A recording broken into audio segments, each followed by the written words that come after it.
Okay,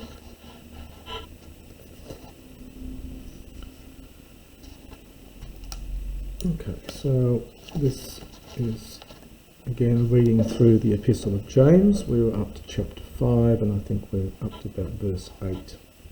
So in this earlier section he was saying to be long-suffering, and he gives the example of the Georgos, the farmer, the man who tends the land, as an example of someone who is long-suffering, and he repeats the imperative again. So also you, that is like the farmer, be long-suffering, sterexate, make strong your hearts, because the coming to kuriou, and he mentions this same word up here, perusias, so the coming of the Lord, engken, this is from engidzo, to draw near.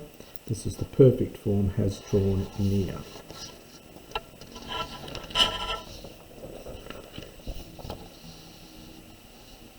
Me stenazity, do not, well, the word means to groan, but here it's probably got a sense of moan, grumble, because it's with katalele and against one another. So do not groan, my brethren, against one another. Do not find fault, lest you be judged. Passive, aorist passive from krino. Behold, the judge, hestaken from histemi, stands, pro thuron, in front of the doors. Labete, another imperative, take as an example, my brothers, take as an example of kakopathies. This is a word meaning hardship. It's a relatively rare word. So it means to suffer bad things. This is the patho root. So take as an example of hardship, and it's this macrothumia again. Now we get the abstract noun. We've seen a lot of that in Mark, where he gives the verb and then later on he picks up that with an abstract noun, with the corresponding abstract noun. So long-suffering, patience. So take as an example the prophets who spoke in the name of the Lord. Behold, we count as blessed those who hupomenantes, those who forbore, who were steadfast, those showing steadfastness.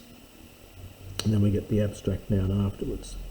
You have heard of the steadfastness of Job, and you have seen totelos, the conclusion, kuria, defining genitive, brought by the Lord, the conclusion of the Lord, the conclusion brought by the Lord. This may be a reference not to the Old Testament book of Job, but to a later work called the Testament of Job, which is well known in Jewish circles, which emphasised his patience, because we don't see a lot of patience of Job in the actual book of Job, but there was a later work, the Testament of Job, and this may be a reference to that. So you've seen the conclusion of the Lord, hoti, that the Lord is polus splanknos, very kind.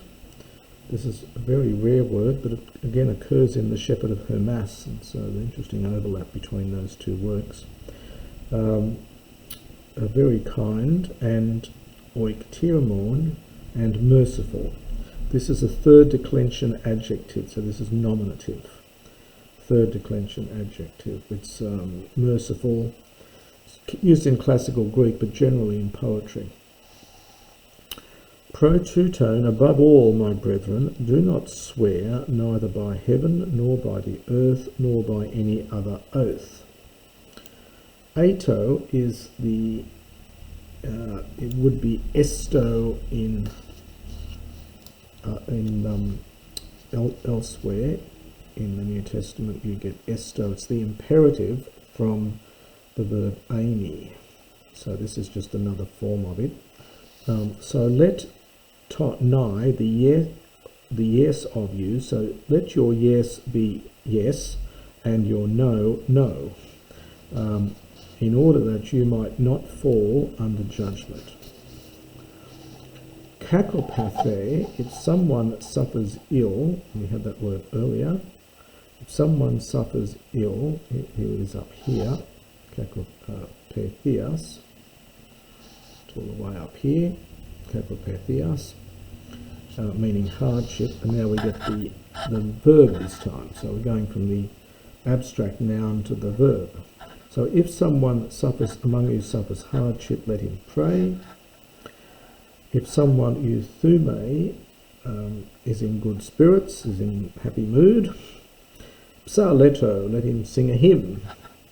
If someone is sick among you, this is a third person middle aorist imperative from proskalia. Let be called the elders of the ecclesia of the church, and here it is at church, I think. And proseux athosan, this again is a third person aorist imperative. Let there be prayer, or let them pray, epauton over him, alapsantes, anointing him with oil in the name of the Lord. And the UK, elsewhere in the New Testament this is used of a vow, but I think here the context says it should be a prayer. The verb is euchomai, to pray. So the prayer of the faithful will save ton kamnonta. This is from kamno, to be tired, but Greek uses kamno in the sense of being ill. So, because generally if you're ill, you're also generally tired, and so they use the word, the one being tired, for the one who is ill. And the prayer of the faithful will save the one who is ill, and the Lord will raise him up. And if he might be having made, here we get, this is subjunctive, this is kan for kai e'an, and plus a subjunctive, and we're getting a periphrastic perfect here, and with a subjunctive. So if he might be having committed sins, so if he has committed sins, it will be, this is impersonal, it will be forgiven, impersonal passive, it will be forgiven to him. Confess therefore to one another your sins, and pray on behalf of one another, so that you, plural, might be saved. This is aorist passive subjunctive after hopos. Hopos like hina. More commonly hina in the New Testament, but in better Greek it's hopos. And the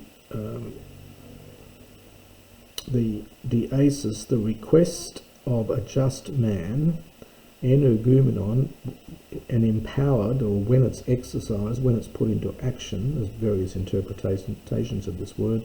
So the prayer or the petition of a good man when it is put into action, iskue polu, this is adverbial, is strong muchly, so has much strength. Elijah, or Elias, Elijah was a man homopathes, like in every way to us. This is rare, it's in the Septuagint, but it's quite rare. And he prayed in prayer. This is a common idiom in classical Greek, and it's very, very common in the Septuagint to have the verb plus the cognate noun in the dative. So he prayed in a prayer to me brexai. This is from brecho, to rain. This is the articular infinitive for purpose, so that it might not rain.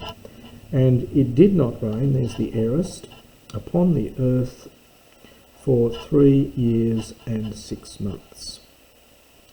So there's that epitaste gaze we saw before, upon the earth for 3 years and 6 months.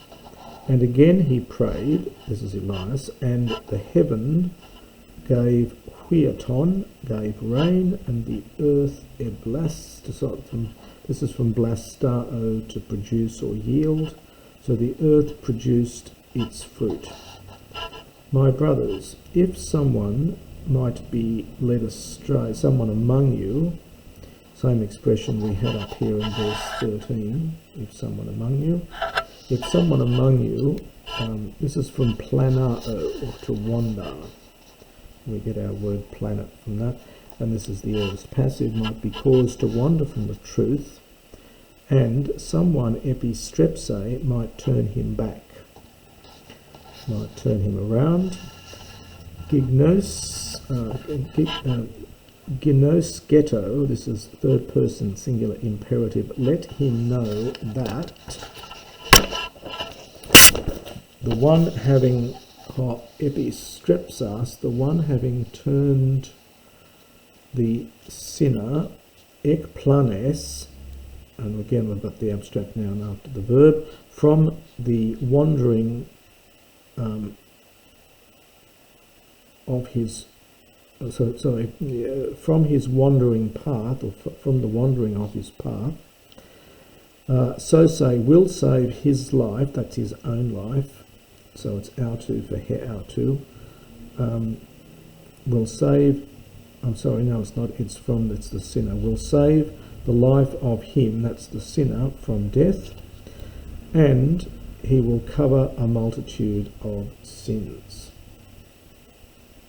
Plethos hamartion. We get a note that phrase also occurs in 1 Peter. And that's the end of the Epistle of James.